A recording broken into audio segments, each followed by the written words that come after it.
दोस्तों, America mark 84 नाम का एक बहुत ही खतरनाक बम का निर्माण कर चुका है। तो इससे भी खतरनाक बम बनाने का ऐलान भारत ने किया है। बम का इस्तेमाल लगातार युद्ध में बढ़ रहा है। खबर है कि इजराइल की ओर से हमास पर बंकर बस्टर बम दागे गए हैं, जिसे आयरन डोम से भी बड़ा ब्रह्मास्त्र कहा जा रहा है। ऐसे समय में भारत के द्वारा भी खतरनाक बम बनाए जाने का ऐलान किया जाना कहीं ना कहीं भारत के दुश्मनों की हालत खराब होना बिल्कुल लाजमी है। तो दोस्तों, इस वीडियो में हम जानेंगे भारत जिस बम को बनाने का ऐलान किया है वो कितना खतरनाक होगा। इस बम का निर्माण भारत की किस डिफेंस फैक्ट्री के द्वारा किया जाएगा। इस बम को भारत की कौन सी सेना इस्तेमाल करेगी।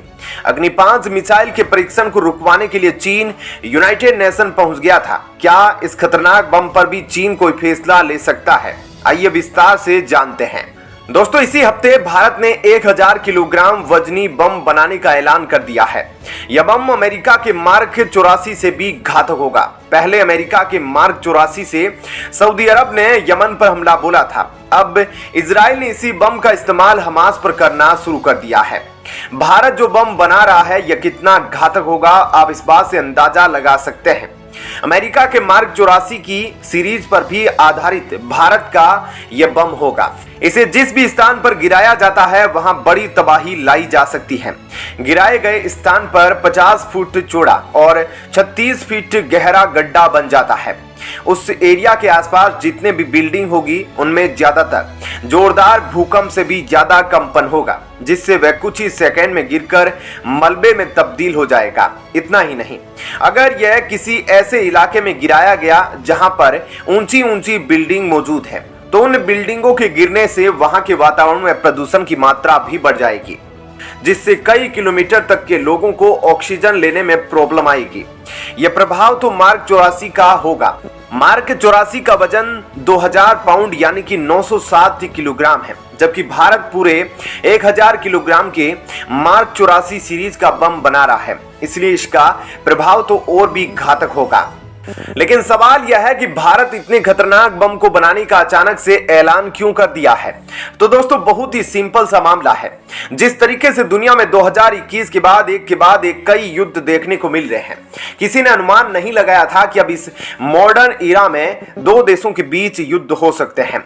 भारत के केस में भी युद्ध किसी भी वक्त शुरू हो सकता है, क्योंकि भारत का चीन और पाकिस्तान दोनों देशों से जमीनी विवाद है और युद्ध होने की सबसे पहली शर्त भी जमीनी विवाद को माना जाता है। तो जाहिर सी बात है, अगर भारत इस बम को बनाएगा तो उसकी नजर में चीन और पाकिस्तान ही होंगे।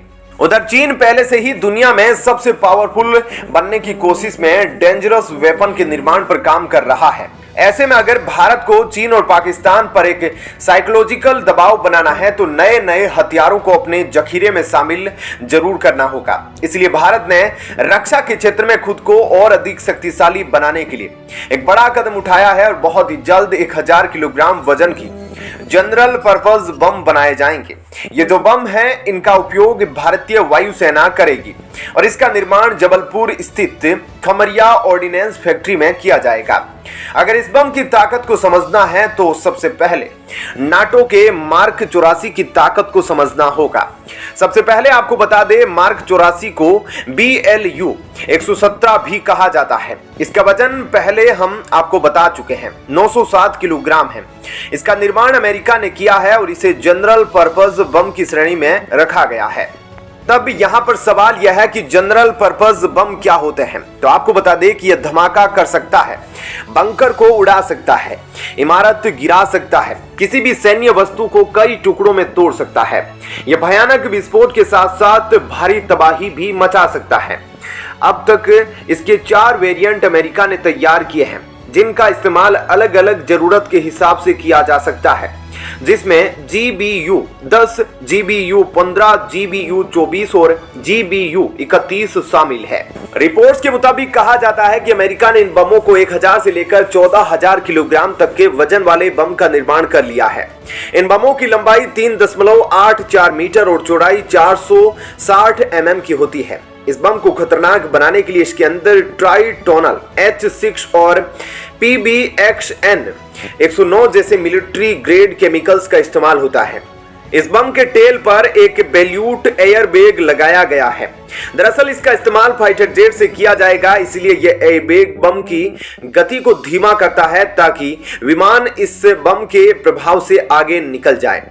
इस बम के एक यूनिट को बनाने में तकरीबन $16,000 यानी कि 13 लाख रुपए खर्च आता है। यानी कि दूसरे बमों की तुलना में इसे बनाने में खर्च भी कम आता है और खतरनाक भी बहुत है। वहीं जब भारत इसी सीरीज के बम का निर्माण करेगा जिसकी लागत और काम आने वाली है। इस बम के वजन की बात की जाए तो इसका वजन इतना ज्यादा इसलिए भी रखा गया है क्योंकि जब यह किसी विमान से नीचे छोड़ जाता है तो पृथ्वी का गुरुत्वाकर्षण बल इसे अपनी तरफ काफी तेजी से खींचता है, जिसके चलते यह बम जमीन के ज्यादा अंदर तक जाकर विस्फोट करते हैं। इस बम का इस्तेमाल मार्च 2016 में जब सऊदी के द्वारा यामिनी मार्केट पर किया गया तो इस हमले में 97 लोगों की मौत हुई थी। उधर हमास और इजराइल के बीच भी लगातार मिसाइल और बम दागे जाने का सिलसिला जारी है। अब इजराइल मिसाइल के साथ साथ बम को दागना शुरू कर दिया है। इस दौरान इजराइल ने अमेरिका के बंकर बस्टर बम को दागा है। जिस तरीके से बम के निर्माण की खबर भारत की ओर से आई है, इसी तरीके का बम का इस्तेमाल इजराइल ने हमास पर करने की शुरुआत की है। इजराइल की ओर से जो बम दागे गए हैं इसका इस्तेमाल पहले भी वियतनाम युद्ध के दौरान काफी भारी मात्रा में किया गया। इसके अलावा अफगानिस्तान में भी अमेरिका ने इस बम का इस्तेमाल किया है। इस तरीके के बमों की नोज खास तरीके की बनाई जाती है जो बहुत ही मजबूत होती है और यह कंक्रीट के किसी भी नींव को भी भेदने में मजबूत होती है। उधर भारत जैसे देश के लिए अपने जखीरे को और भी मजबूत करना जरूरी माना जाता है क्योंकि भारत दुनिया में वह देश है जिसकी 2 बाउंड्रीज न्यूक्लियर पावर देश से साझा होती है। इसी साल शिप्री की रिपोर्ट के मुताबिक चीन और पाकिस्तान दोनों के परमाणु हथियारों में बढ़ोतरी देखने को मिली है। वहीं रिपोर्ट्स में यह भी दावे किए गए कि चीन की कोशिश है कि वह ज्यादा से ज्यादा परमाणु हथियारों का निर्माण करना चाहता है। ऐसे में भारत को भी अपने हथियारों के जखीरे को बढ़ाने की सख्त जरूरत महसूस हो रही है। उधर पाकिस्तान में जिस तरीके से सिविल वॉर जैसे हालात शुरू हो चुके हैं, एक के बाद एक लगातार पाकिस्तान के अंदर विस्फोट हो रहे हैं। तहरीक तालिबान पाकिस्तान के अंदर और भी उग्र होता जा रहा है। अगर आतंकी संगठन के हाथ परमाणु हथियार लग गए तो पाकिस्तान के पड़ोसी देशों के लिए बिल्कुल भी अच्छी खबर नहीं होगी।